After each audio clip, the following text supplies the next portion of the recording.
Siyang sangkap pagmamahal. Tasting natin. Ako ka ba? So ayun na nga, nainip kami sa bahay kaya gagawa kami ng Coke float. Siyempre uunahin natin ang baso na may yellow. Sunod naman natin ay Coke. I-open ito. Kayo na bahala kung anong gusto nyong soft drinks. I-open. Aray. Pag yan, di ba?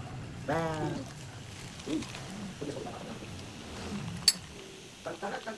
Ang next, mahiwagang ice cream. So ang next naman ilalagay ay ice cream. Kayo na bahala kung anong gusto nyong flavor. Pero mas masarap sana kung chocolate. Kaso wala kaming chocolate na bili.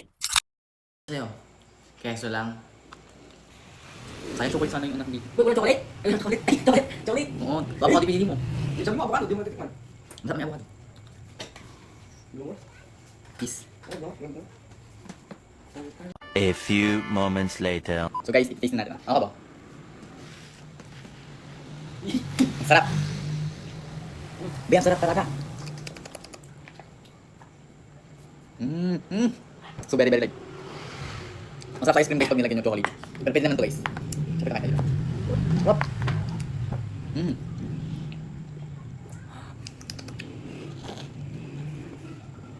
Dapat daming coke po. Dapat dami guys yung coke. So, magbibenta ako guys, tag 1,000 isa. Wala. Meron siyang sangkap pagmamahal. Asan? Uy, ubus mo daw siya. No. Ay, may stream. Sayang natin, Bob. Bakit? Galing maubos to. Di bukas. So guys, hanggang dito na lang. Bye-bye.